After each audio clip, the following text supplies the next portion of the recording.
di antara umat-umat terdahulu sampai sekarang, yang paling dicintai Allah adalah umat Nabi Muhammad SAW. Bagaimana cara menutupi kekurangan masa lalu? Jawabannya cuma satu, ya. Kenali yang kau sembah, maka itulah afdalul ibadah, ya. Itulah ibadah yang paling tinggi. Aqimis shalah. Dirikanlah salat. Dan coba perhatikan, salat itu selalu berkaitan dengan waktu. Ya ayyuhallazina amanu dzkurullaha dzikran katsira. Wahai orang beriman, yang dipanggil cuma yang beriman, yang percaya. Percaya enggak kepada Allah? Allah the time, sang pemilik waktu. Ingatlah Allah sebanyak-banyaknya. Jadi kalau ingin syariatnya benar, ujungnya syariat apa? Mengenal Allah. Mengenal Allah itu ujungnya syariat. Ma'rifatullah itulah yang disebut ibadah yang hakiki. Inilah yang ditulis dalam surat Zariyat. Tidaklah aku ciptakan jin dan manusia kecuali untuk mengenalku. Coba lihat tafsir-tafsir yang sahih.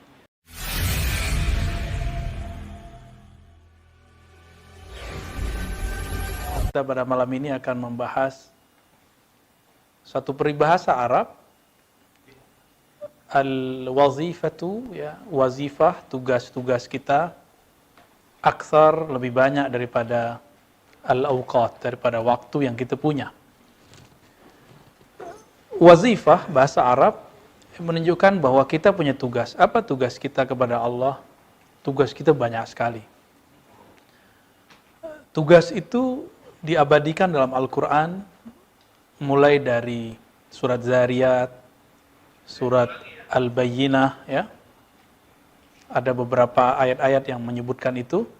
Misalnya di kalau surah Al-Bayyinah, perintah yang sudah sangat tua, sudah lama, dan ini ada pada masa Bani Israel, Ahlul Kitab, mereka diperintahkan wama umiru illa liya'budullaha mukhlishina lahuddin.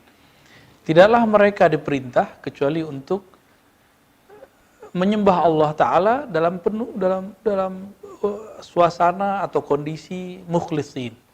Mukhlisin artinya penuh ketulusan, tidak ada embel-embel apapun, itu yang disebut mukhlisin. Usaha untuk melepaskan diri dari apapun selain Allah Subhanahu wa Ta'ala. Ini dalam surah Al-Bayyinah, ya.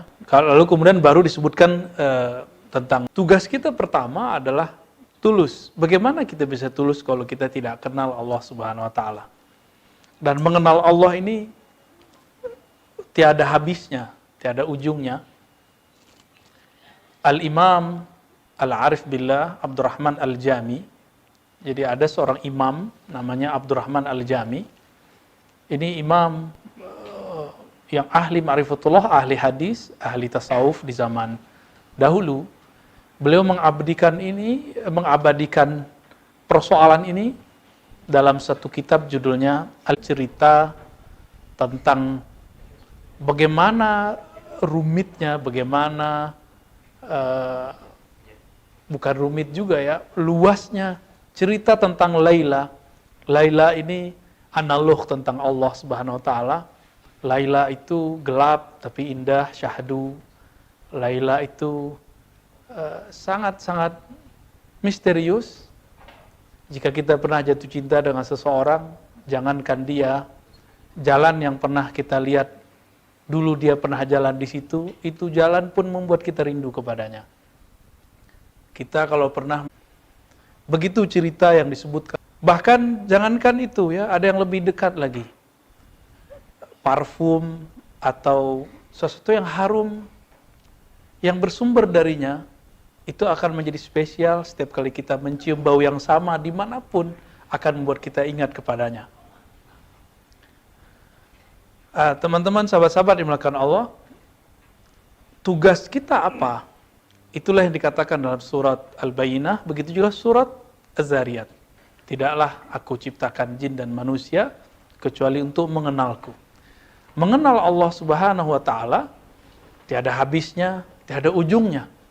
Semua teori habis karenanya, semua ungkapan keluh, tidak ada lagi ungkapan yang bisa mengungkapkannya. Namun tugas kita mengenalnya tidak berakhir. Berapakah ujung atau adakah ujung daripada mengenal Allah? Inilah yang dikatakan dalam hadis, Anad dahru, akulah the time, akulah sang waktu.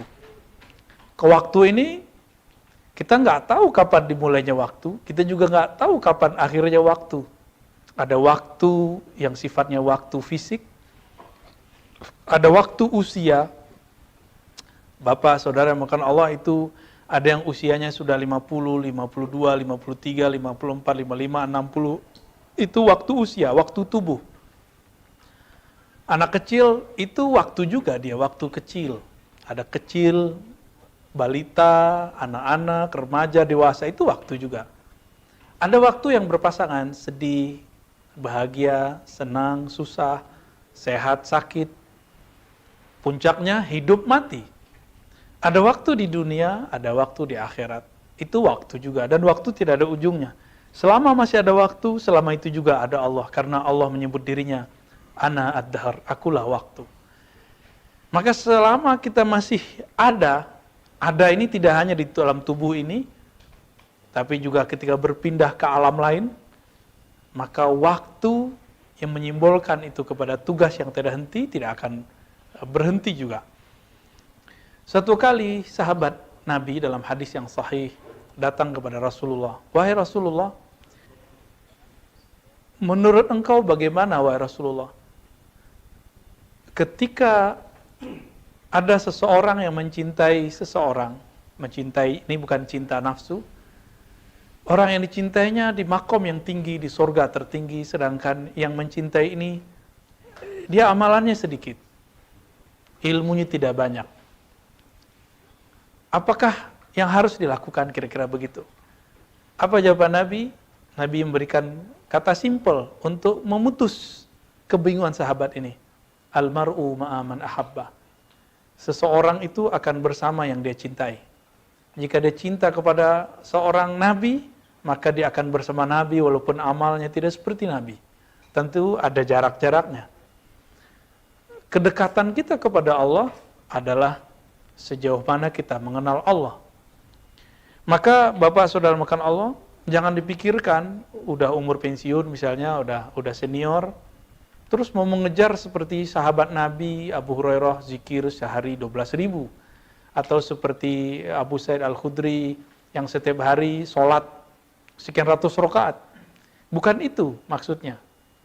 Nabi SAW mengajarkan ada jalur pintas, ada jalur ringkas untuk mengenal Allah, untuk mengejar tugas-tugas kita yang kita lewati di masa muda. Apa itu? Inilah yang kita sebut tadi, ya. Waktu kita mengenalnya. Time to know him, ya. Al-waqt, waktu untuk mengenal Allah Subhanahu wa taala. Apabila seseorang tidak sampai kepada kesadaran ini, maka walaupun dia beribadah jutaan ribu rakaat, dia tidak akan bisa mengejar tugas-tugasnya. Karena kita masih ingat, baginda Nabi SAW ketika diangkat ke Aras, Mi'raj, beliau ditugaskan untuk sholat, dan diberikan tugas itu kepada umat 50. Tapi, karena ini lewat baginda Nabi SAW, walaupun dibuat skenario, ada nasihat dari Sayyidina Musa alaihissalam, kemudian menjadi 5. Tapi karena bab cinta itu, Nabi lah yang menanggung bab cinta ini, 50 bisa dibagi, 10 menjadi 5. Ya. Inilah bab cinta. Jadi Allah karena paling cinta, jadi di antara umat-umat terdahulu sampai sekarang, yang paling dicintai Allah adalah umat Nabi Muhammad SAW. Ya. Saya sering bercerita bahwa Sayyidina Musa itu berdoa pernah menjadi, ya Allah jadikan aku umat Nabi Musa, umat akhir zaman. Bayangkan, Nabi Bani Israel berdoa untuk time, waktu. Waktu apa? Supaya ditaruh menjadi umat Nabi Muhammad. Karena jadi Nabi nggak levelnya. Gitu. Berarti waktu, time, ini penting sekali.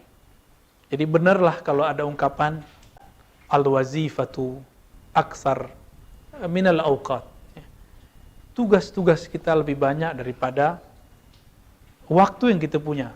Bayangkan semua tugas-tugas umat terdahulu itu dipikulkan kepada umat sekarang. Jika semua tugas dipikulkan kepada kita, karena semua keburukan umat terdahulu ada sekarang, tapi jangan khawatir, semua kebaikan umat terdahulu juga dikumpulkan di masa ini. Berarti ilmu-ilmu terdahulu dikumpulkan sekarang. Maka ilmu yang belum dibuka di zaman sebelumnya pasti dibuka sekarang.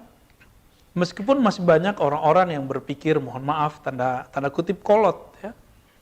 Ilmu begini kok dibuka, misalnya. Ilmu ini kok boleh dibuka, ini bukan ilmu untuk umum. Betul. Ada yang harus kita tetapkan orang awam tidak tahu, ada yang kita harus mengajak orang awam tahu.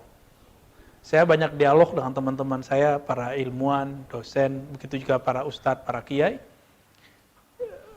Mereka sering nyindir saya mengatakan gini, Ustadz, jangan terlalu serius, jangan terlalu tinggi. Kasihan orang awam nggak ngerti. Orang awam itu bodoh-bodoh. Apa tanggapan saya? Pak Kiai, Pak Ustadz, Buya, Syekh, Tuan Guru, sampai kapan antum akan membiarkan orang awam dalam keawamannya? Ini yang didobrak oleh Imam Ghazali di abad ke-5 Hijriah. Beliau sebelum wafatnya di awal abad ke-6, 505 beliau wafat, menulis kitab Kimia Us-Sa'adah dalam bahasa Persia, diterjemahkan oleh beberapa ulama dan diringkas. Apa kata beliau? Potensi untuk mengenal Allah, mengenal diri, mengenal sang waktu, itu sama halnya jika para nabi bisa mengenal Allah, para wali bisa mengenal Allah. Chip yang sama Allah berikan kepada orang awam. Meskipun gak nyantri, meskipun gak kuliah, hak itu sama. Bukankah Al-Quran turun kepada kita dan itu sama? Quran yang diturunkan kepada para kiai sama dengan Quran yang diturunkan kepada muridnya kiai. Bedanya mungkin beda tekunnya dan beda mawahibnya, anugerah dari Allah Subhanahu wa Ta'ala. Nah, sampai kapan kita akan membiarkan orang awam awam? Mari sama-sama kita mengangkat keawaman mereka menjadi minimal menengah, middle. Kemampuannya di level menengah. Mereka mulai membicarakan Allah. Mau sampai kapan kita bicarain duit, gaji, kawin, ya, anak? Terlalu remeh. Orang-orang di akhir zaman ini hanya sehari-hari membicarakan itu. Makanya Allah menyinggung dalam surat Al-Hadid, innamal hayatud dunya la'ibun wa lahwun. Ya. Dunia itu cuma main-main. Ya. Berlomba-lomba berbanyak harta, takatsur, ya, tafakhur, berbangga-bangga dengan harta dan anak. Mau sampai kapan ini cuma main-main? Mana yang seriusnya? Kita ini diberikan chip keseriusan dalam diri kita yang disebut akal. Makanya di Quran dikatakan, afala ta'qilun? Apakah kalian tidak berpikir? Ini ayat yang paling saya suka semenjak saya membaca ayat ini dan gak pernah lupa. Afala ta'qilun? Apakah kamu tidak berakal? Afala yatadabbaruna al-Quran? Apakah mereka tidak mentadabburi Quran? Ulaika ulul albab. Mereka lah orang-orang yang punya lub, punya kecerdasan yang inti. Ini ayat-ayat yang sampai sekarang saya sulit melupakannya. Afalam yasiru fil ard? Apakah mereka tidak piknik, membuka hati berjalan di muka bumi, sehingga fatakun, sehingga ada lahum qulubu yaqiluna biha. Mereka punya kolbu yang menjadi server untuk berpikir. Jangan lagi berpikirnya, data-datanya bukan dari kolbu, tapi datanya masih dari dunia empirik, dari syahwat, dari keinginan, keegoisan, ya. Jangan hanya dari situ, tapi mulai masuk kepada alam nuansa qalbiyah. Di kolbu itulah ada ma'rifatullah, mengenal Allah. Maka saya mengajak siapa yang merasa awam, oke, bagus, merasa awam itu tawadhu. Tapi untuk mengenal Allah, kita harus naik. Karena kalau kita nggak kenal Allah di sini, kita harus mencarinya lagi nanti di akhirat. Harus mencarinya lagi nanti di alam kubur. Mumpung masih ada di sini, kita kenal di sini. Ada satu hadis yang juga saya favorit membacanya. Mungkin teman-teman pernah mendengarkan di time-time yang lain, event-event yang lain. awal seseorang masuk ke alam kubur, apa yang ditanya? Itulah puncak dari tugas manusia. Man rabbuk? Siapa Rabbmu? Siapa Tuhanmu? Siapa yang menciptakanmu? Itu yang ditanya. Nggak ditanya anakmu berapa, ya? Nggak ditanya istrimu berapa, gajimu berapa, rumahmu berapa, nggak ditanya. Kamu dulu pangkat terakhirnya apa? Kamu dapat gelar doktor nggak? Kamu dulu dosennya? Kamu ini? Nggak ditanya. Yang ditanya itu man rabbuk? Siapa Rabbmu? Rabb di situ adalah zat yang kamu yakini dialah yang mengatur hidupmu. Dialah yang memberikan rezeki itu kepadamu. Itu Rabb. Kalau seseorang menganggap bahwa atasannya yang selama ini dia jadikan tempat mengabdikan diri, dia makan dari duit atasannya, sudah nanti dia akan jawab itu Tuhan saya. Ya. Digampar langsung tuh sama Mungkar Nakir ya. Hadis mengenai tentang alam kubur kan hadisnya sahih. Qur'annya juga ada ya. Kalau hadis itu sudah sampai derajat mutawatir, tapi kalau di Qur'an lafaznya masih implisit. Jadi pertanyaan pertamanya apa? Man rabbuk? Siapa Rabbmu? Maka tugas kita apapun di dunia, mau kita seorang dosen, mau kita seorang pebisnis, politisi, mau seorang apapun, tugas ini nggak boleh hilang dari dunia kehidupan kita. Niatkan kalau kita bekerja apapun, ujungnya nanti bisa mengenal Allah Subhanahu wa taala di semua lini alam semesta. Ya. Disebut alam itu alam li'annahu alamun lillah ya. Disebut alam itu alam karena itu tanda-tanda bahwa Allah itu berperan di alam semesta. Ya. Saya juga sering membuat ilustrasi sesuai dengan ayat-ayat Allah Subhanahu wa taala. Kita ini dulu tiada jadi ada, kecil, remaja, besar. Kita kan nggak sanggup menahan penuaan ini. Tiba-tiba muncul uban, ya. Jangan dikira Pak, walaupun saya paling muda di antara Bapak yang ngaji mungkin, tapi uban saya juga sama ada. Dan saya tidak sanggup menahan keluarnya uban itu.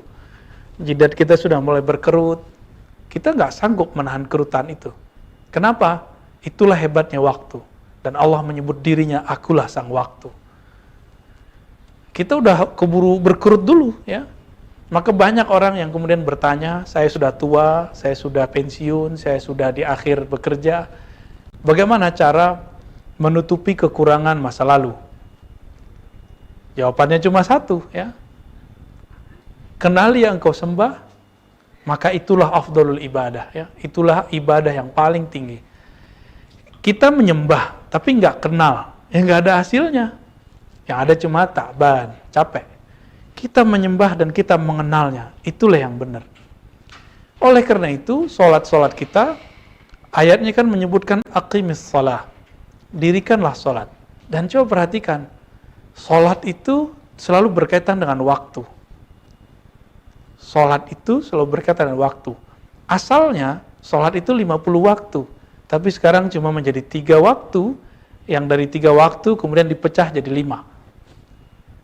Lalu ayat wadduha di mana? Ternyata Allah sisipkan ada sholat sunat, wadduha, sholat duha. Yang panjang walaili idza saja, sholat malam, panjang sekali. Itu bisa berbagai macam sholat. Ternyata ahli-ahli falak, ahli-ahli nujum, mereka menghitung pergerakan, itu mazhab yang lama ya. Ada pergerakan bintang mulai dari pagi sampai sore itu sekian, dari sore sampai pagi pun sekian kali. Semuanya waktu. Semuanya hanya tentang waktu. Waktu dimulai dari detik, bahkan sebelum detik itu ada sebutannya, detik, menit, jam, hari. Dan hari yang kita sebut hari sekarang itu, kalau di dalam Al-Quran dikatakan, hari itu al-yaum nudawiluha bainan nas. Hari apa itu maksudnya? Hari kemenangan. Hari kemenangan, hari kalah, hari susah, hari senang, itu Allah cuma ganti aja. Sehat, senang, ini bolak-balik. Ya. Zikir, tidak zikir, lalai, ingat, itu waktu. Jadi waktu kita cuma 2, positif, negatif. Nah, Allah Subhanahu wa taala karena tahu kita ini gampang lupa, maka Allah mengatakan dalam surat Al-Ankabut ya, surah Al-Ahzab dan surat-surat yang lain ada perintah berzikir.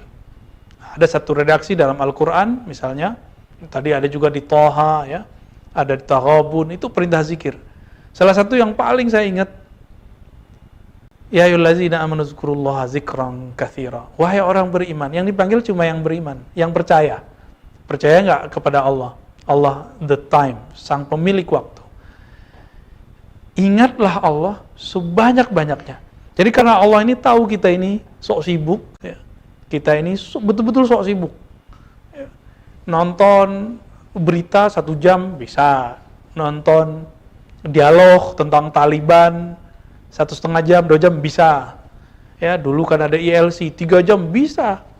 Tapi menonton diri sendiri kita nggak bisa. Zikir misalnya setengah jam, 15 menit udah kesemutan.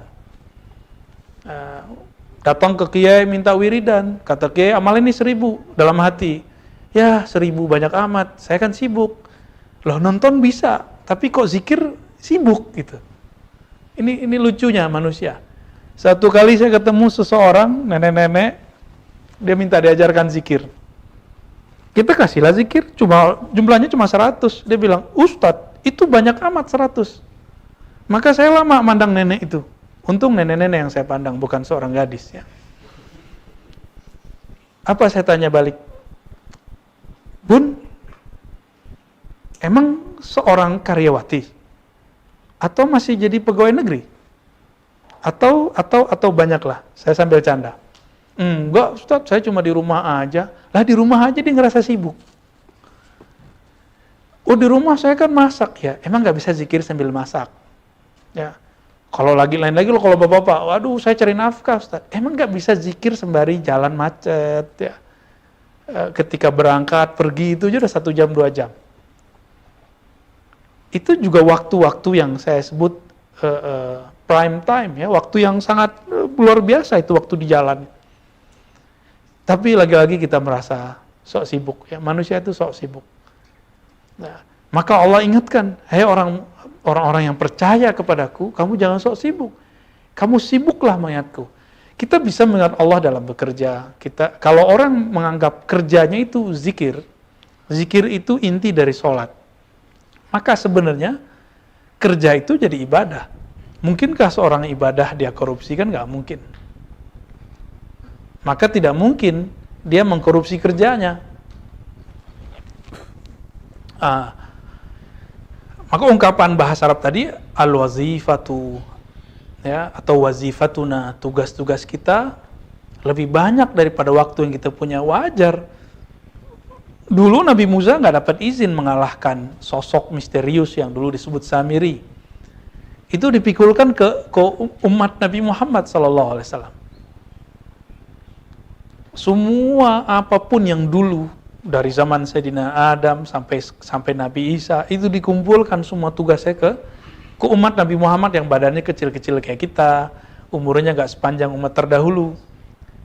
Apa rahasianya? Ternyata dulu Allah berkata kepada Nabi Adam, "Hei Adam, laula Muhammad ma khalaqtuka." Hai Adam, kalau bukan karena sosok Muhammad, aku tidak ciptakan engkau. Berarti sosok Muhammad itu sosok yang dicintai. Ini hadis riwayat Imam Hakim, hadisnya sahih, walaupun didhaifkan oleh orang yang tidak suka tema-tema ini. Ya, Imam Hakim cukuplah dia yang mensahihkannya. Ya. Imam ini menukil hadis ini karena inilah satu-satunya hadis yang paling kuat mengenai kenapa Allah menciptakan alam. Tapi kemudian orang-orang mengatakan, ngapain kajian begitu? Kita ini tugas kita bukan mengenal tentang Muhammad atau Nur Muhammad. Tugas kita adalah beribadah. Pertanyaannya, yang paling bagus ibadahnya siapa kalau bukan Nabi Muhammad? Maka untuk kita bisa beribadah, kita harus mengenal yang paling bagus ibadahnya. Itu maksudnya. Itulah makna wa ma khalaqtul jinna wal insa illa liya'budun. Tidaklah aku ciptakan jin dan manusia kecuali untuk menyembahku, untuk mengenalku. Siapakah yang paling kenal Allah, cinta kepada Allah? Siapa yang paling bagus ibadahnya kepada Allah? Itulah baginda Nabi Muhammad SAW. Maka jangan dipertentangkan kajian-kajian kita tentang ma'rifatullah, mengenal Allah. tugas kita mengenal Allah itu dengan ibadah. Ibadah itulah tugas tertinggi. Kenapa? Bapak maukah kerja kepada orang kita nggak kenal, gajinya nggak jelas, orangnya juga nggak jelas, perusahaannya nggak jelas, mau nggak? Kan nggak mau. Saya juga nggak mau. Apalagi kepala saya mau saya taruh di bumi untuk menyembah sesuatu yang saya nggak tahu, kan nggak mungkin. Menyembah sesuatu yang nggak dikenal itu sesuatu yang paling absurd pada diri seseorang. Maka jangan dahulukan ritual zahir, tapi dahulukanlah pengenalan batin. Bahwa kita mengenal Allah dulu, itulah yang paling tinggi tugasnya. Adapun zikir, ya itu turunan dari mengenal. Orang kalau sudah kenal itu kan ada tingkatannya. Fisik saya bisa mengenali alam yang fisik. Alam yang fisik ini pertanda bahwa ada alam yang tidak fisik. Kenapa? Kok tiba-tiba ada anak kecil, besar, gede, tua seperti kita? Kan dulu kita anak-anak juga. Apakah yang membesarkan bapak ibu itu orang tuanya? Atau kita ngatur, ayo kamu jadi gede dong, gede gitu. Seperti film Conan ya. Bapak udah nggak nonton kali ya. Jadi bisa gedein diri, atau kayak Dragon Ball. Ya, anak-anak umur 30-an 40-an tuh masih nonton tuh ya. Jadi bisa berubah jadi menjadi sosok yang lain. Apa begitu? Kan tidak, itu kan cuma dunia khayal. Kita ini tidak sanggup untuk mengecilkan diri ini untuk menjadikan muda atau menjadikan tua. Kita ngikutin jalur aja. Karena ini semua gerakan-gerakan dari Allah. Orang-orang yang belum memperhatikan itu, dia masih merasa dirinya yang menguasai dirinya. Gak usah jauh-jauh, gak usah pakai teks keagamaan. Silakan pelajari ilmu psikologi, ilmu hipnosis, ilmu neurologi. Ternyata ada yang di dalam diri kita yang disebut sisi yang kita tidak sadari. Atau disebut alam bawah sadar. Rambut yang tumbuh, kuku yang memanjang, uban yang tumbuh, jantung yang berdenyut, semuanya bergerak tanpa kita sadari. Bahkan kita sering nafas kita nggak sadar. Maka nafas yang paling disukai oleh Allah adalah nafas yang dia sadar dia bernafas karena diberikan izin oleh Allah Subhanahu wa taala. Dia sadar bahwa dia nafas karena diberikan kekuatan oleh Allah Subhanahu wa taala. Maka Bapak, Saudara, sahabat yang dimuliakan Allah, betul tugas kita terlalu banyak, tapi kabar gembiranya tugas ini bisa dikerjakan, bisa dicapai dalam satu bab. Apa itu? Ma'rifatullah. Ya. Tadi fisik bisa mengenal yang fisik. Akal kita bisa mengenal yang tidak fisik. Akal itu objeknya sesuatu yang rasional. Rasio, akal, bisa mengenal yang rasional. Tadi, fisik. Kita kalau baca Quran, itu dalil teks, dalil fisik. Orang-orang banyak mengira dalil berhenti di situ. Tidak, dalil ada dalil tertulis. Ada dalil yang tidak tertulis, dalil yang terpatri di akal. Kita kalau mengatakan 1 tambah 1, 2 tambah 2, itu angkanya sudah muncul, 2 tambah 2, 4. Itu dalil akal namanya. Dalil ini tidak bisa menembus sampai kepada Allah. Dia cuma bisa buat analog. Maka akal ini dia punya hard disk internal yang kita sebut dengan otak. Di otak itu situ ada data-data, pengenalan. Otak kita, karena dia tidak bisa memahami sesuatu langsung, maka dia perlu analog. Jadi kita biasanya kalau belum kenal sesuatu, kita buat pengkiasan. Ya, misalnya, maksud daripada A sama dengan B. Sebagai contoh gini, kita mau mengenalkan kepada seseorang indahnya menikah. Dia belum menikah, gimana dong? Ya udah kita sebut saja, menikah itu seperti orang baru dapat pekerjaan baru yang dia suka, gitu. Girangnya bukan main. Ini contoh aja. Atau saya mau cerita kepada orang pengalaman rohani, pengalaman spiritual, berzikirkah, bersolawatkah. Kenapa orang-orang yang kalau punya pengalaman rohani nggak tahan menceritakannya? Analognya gimana? Analognya seperti orang yang sedang atau yang baru menikah, tidak sabar menceritakan apa yang dia alami dengan kekasihnya. Sama, mirip-mirip seperti itu. Ya. Itu dalil akal. Jadi akal itu butuh analog. Kalau ingin menceritakan kepada orang, dia harus pakai analog. Nah, maka di Quran itu ada ayat-ayat yang bercerita tentang masal, amsal, ya, perumpamaan. Perumpamaan orang-orang yang bersedekah. Ini kalau diceritakan bahwa orang yang bersedekah itu dapat ini, dapat itu, kan bingung. Maka Allah buat perumpamaan. Sama dengan orang yang nanam satu biji menumbuhkan satu tangkai, di tangkainya itu ada beberapa cabang, ada 7 cabang, masing-masing cabang ada 100 misalnya gitu. Jadinya 700. Satu sedekah jadi 700. Tapi di situ ada kalimat ad'afan katsira. Orang-orang tertentu diberinya bukan 700, tapi bilangan yang banyak sekali. Yang tiada batas, unlimited. Nah, itu berarti sudah nggak sanggup lagi akal untuk membahasnya. Itu orang-orang yang bersedekah bukan lagi ngitung-ngitung, bukan lagi karena dia berusaha ikhlas. Tapi dia sudah pasrah total kepada Allah Subhanahu wa taala. Kepasrahan kepada Allah adalah nilai yang tanpa batas. Jadi bagaimana cara untuk mengejar kekurangan kita?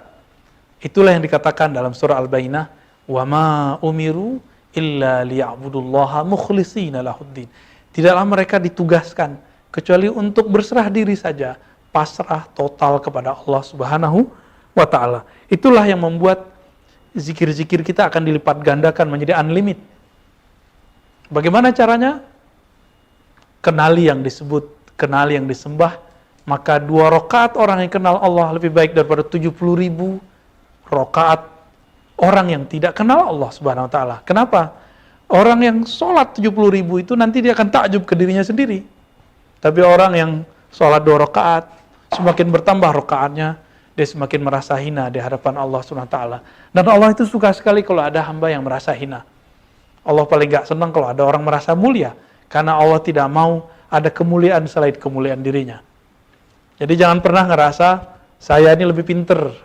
Ini kalau Bapak ini masih ngerasa sok pinter, merasa lebih pinter dari orang yang ikut di Zoom ini, udah alamat aja udah ya, jauh dari Allah Subhanahu wa taala. Karena itu sifatnya iblis. Iblis itu sifatnya adalah merasa dirinya besar, merasa dirinya pinter. Coba kalau berkumpul dengan komunitas kita baik offline ataupun online, itu dipapas habis ya. Dihabisin itu. Buang masa lalu kita yang hebat itu.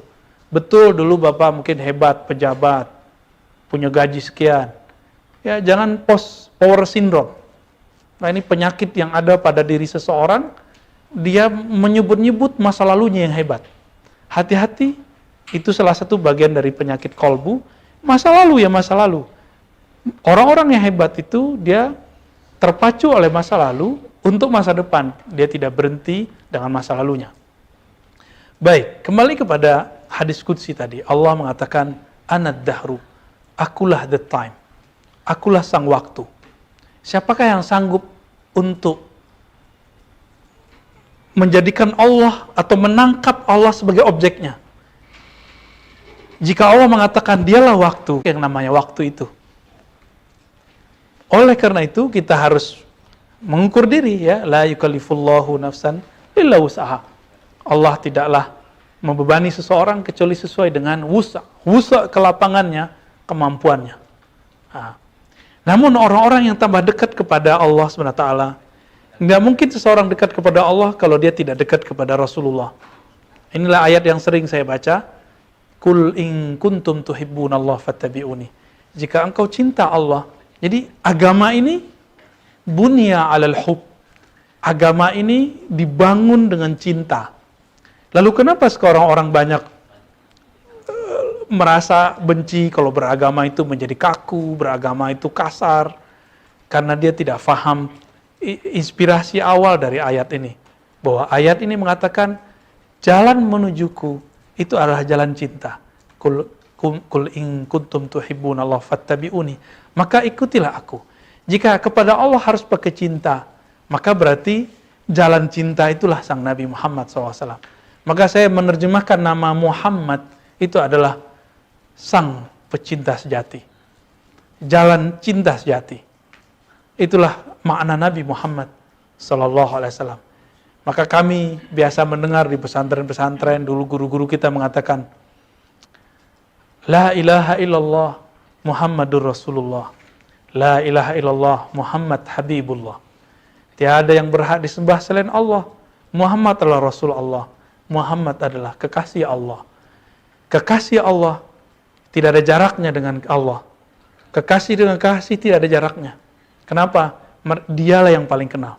Jika Nabi Musa bisa berdialog dengan Allah, tapi tidak disebut kekasih dalam kekasih mutlak. Nabi Ibrahim punya posisi, ya, Khalilullah, teman. Belum disebut kekasih yang mutlak. Nah, kekasih ini tidak ada hijabnya dengan Allah, tidak ada tirainya dengan Allah. Maka jalan pintas, Bapak saudara makan Allah, apalagi sudah banyak di antara kita yang sudah lewat umurnya, mari kenali Allah lewat kenali Rasulullah. Mulailah membaca sirah-sirah Nabi, buku sejarah Nabi. Tidak hanya itu, mulai mempelajari sebenarnya ilmu Nabi itu apa. Ilmu Nabi adalah ilmu cinta kepada Allah Subhanahu wa Ta'ala. Inilah puncak dari yang ditulis oleh Laila Majnun, oleh Abdurrahman Al-Jami ketika menulis Laila, tokoh yang dicintai yang sangat misterius, Allah SWT. Laila artinya dalam waktu gelap kita tidak bisa melihat. Laila itu artinya gelap sebenarnya. Misterius. Allah itu sangat misterius. Laisa kamitslihi syai'. Tapi Allah juga mengatakan bahwa Dia huwal awwalu wal akhiru wal zahiru wal batin. Dialah yang zahir, dialah yang batin. Dia zahir, berarti dia tidak misterius. Tapi dia juga batin, dia juga misterius. Jadi Allah ini gabungan pelangi-pelangi. Maka beruntunglah orang yang mengerti bahwa Allah ini punya sifat yang sangat beragam. Orang yang cinta itu akan mengenali sesuatu yang banyak dari Allah SWT, sifat-sifat yang beragam. Maka sahabat-sahabat, teman-teman, bapak yang melakukan Allah, tugas kita mengenal Allah, kenali sifatnya, kenali namanya, semoga Allah hantarkan kepada mengenali zatnya. Dengan demikian, sholat yang 2 rakaat lebih bermakna daripada yang sebelum-sebelumnya kita sholat berrakaat-rakaat. Cukuplah, kata Imam Ahmad Tijani, ya, berdasarkan satu riwayat hadis. Sesekali saja seseorang dipandang oleh Allah, lam yu'azibhullah, maka Allah tidak akan menyiksanya selamanya. Jadi sekali saja kita dipandang oleh Allah dengan rahmat, maka Allah tidak akan menyiksa kita selama-lamanya. Kapan saatnya Allah memandang kita dengan rahmat? Rahmat itu adalah cinta. Siapa yang tidak mengenali cintanya kepada Allah, maka dia tidak akan dipandang dengan cintanya. Wassallallahu ala Muhammad. Mungkin ada diskusi, silakan kita diskusikan setelah ini, ya. Tafadhal.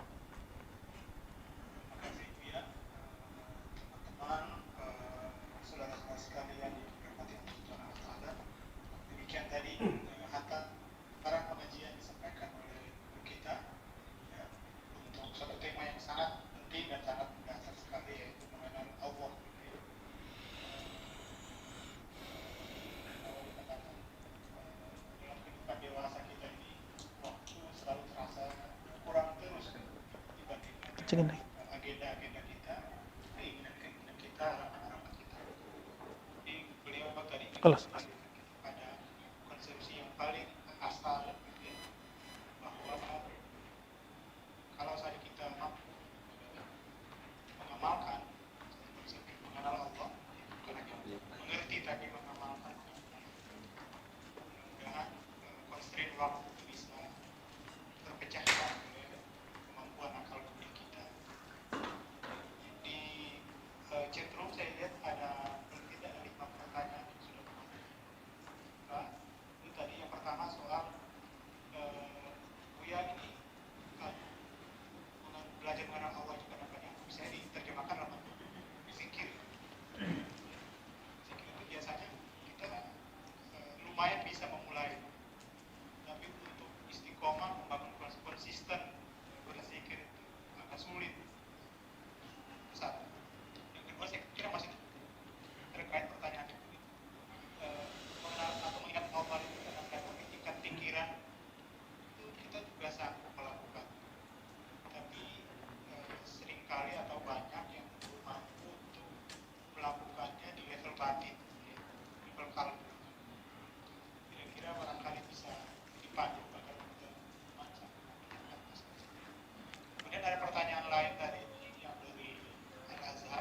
Udah, nggak cukup.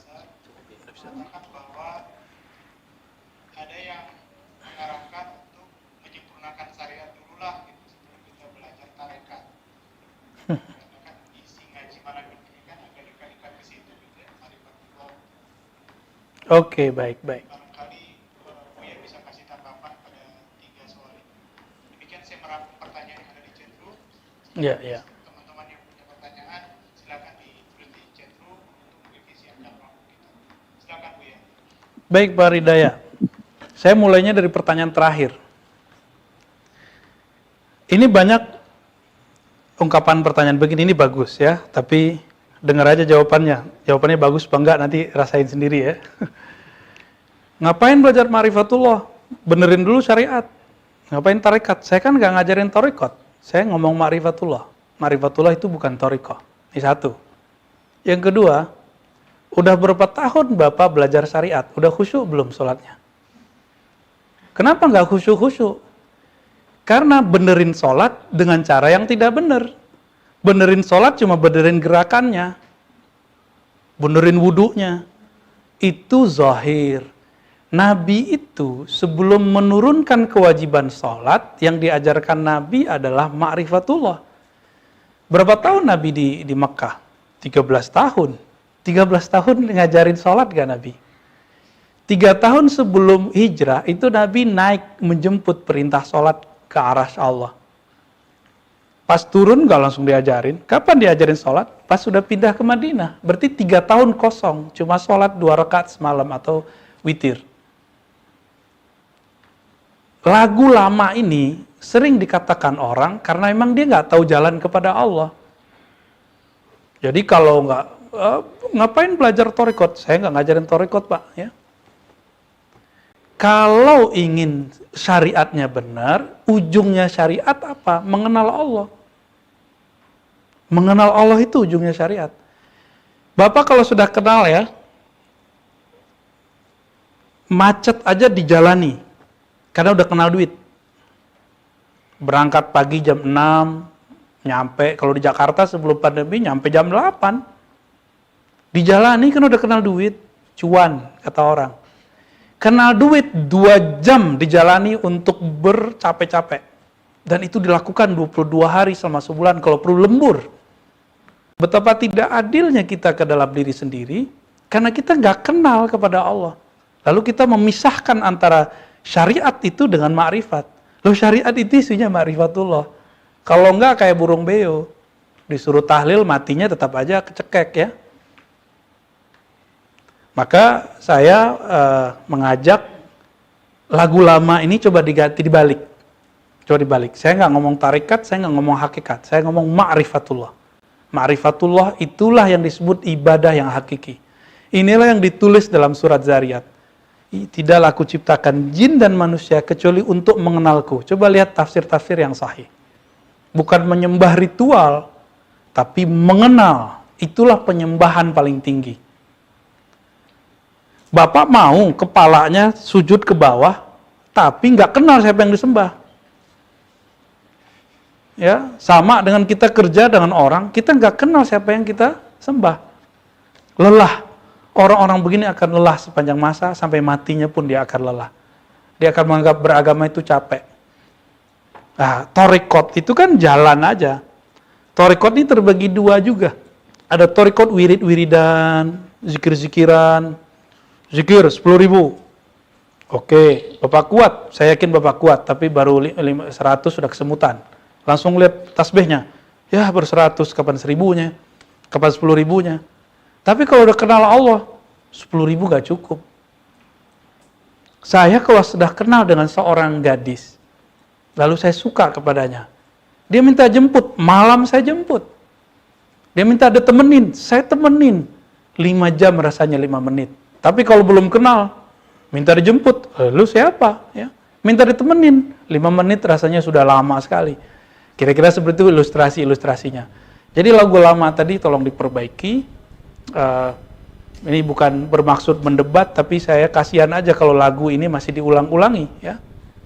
Bapak kalau mikirin, benerin syariat, mau sampai kapan bener syariatnya? Ya. Fikih Syafi'i aja belum beres. Kalau kami alhamdulillah udah ngaji kitab Syafi'i udah berjilid-jilid. Ya alhamdulillah kita dengan teman-teman ya dari dulu ngaji kitab mazhab Syafi'i udah ya tidur ngigau aja mazhab Syafi'i kira-kira begitu ya. Tapi nggak khusyuk-khusyuk Pak sholatnya, serius. Karena fikih syariat itu cuma zahir. Oh belajar tauhid dulu. Dari umur berapa kita belajar tauhid? Ujungnya debat. Debat masalah Allah bertempat atau tidak, Allah di atas atau tidak, Allah bersemayam atau tidak, berdebat ujungnya. Ayatnya sudah jelas, masih debat ya. Apa yang membuat kita tidak debat? Kalau sudah kenal, biarin aja orang debat, mau orang debat 1000 kali, 1000 waktu, 1000 dalil. Kita kan udah kenal sama yang didebatkan. Kira-kira begitu Pak ya. Ini agak kencang dikit nih, karena bapak-bapak yang saya hadapi, bapak-bapak yang mohon maaf, umurnya sudah seumur sebagian dengan orang tua saya, maka saya kasih langsung yang emas-emasnya aja ya. Saya langsung kasih yang inti-intinya aja. Kalau bukanlah saya memandang bapak ini seumuran bapak saya, seumuran paman saya, om saya, abang saya, mungkin kita kasih fikih Syafi'i aja yang berat-berat ya. Kira-kira begitu. Wallahu a'lam. Ya, udah lama mungkin di antara bapak ini sudah ada yang belajar thariqat ya, belajar masuk aliran ini, aliran itu. Coba mikir-mikir ke diri sendiri. Apa yang salah dari sholat saya? Kok sudah masuk aliran ini sholat saya nggak khusyuk juga? Sudah masuk thariqat ini sholat saya nggak khusyuk juga? Apa yang salah? Berarti orientasi keilmuannya yang belum nyampe. Kenapa? Karena masih sibuk dengan dalil-dalil yang zahir, dalil-dalil indeks, masih sibuk dengan angka-angka zikir, belum mengenal yang punya dalil, belum mengenal yang kita zikirkan. Maka kenalilah diri ini mengenal sumber dirinya, yaitu Allah Subhanahu wa taala. Demikian Pak Ridaya dan Bapak-bapak semua, barangkali itu yang dapat saya sampaikan pada malam ini. Semoga bermanfaat. Saya mohon izin, mohon pamit. Assalamualaikum warahmatullahi wabarakatuh.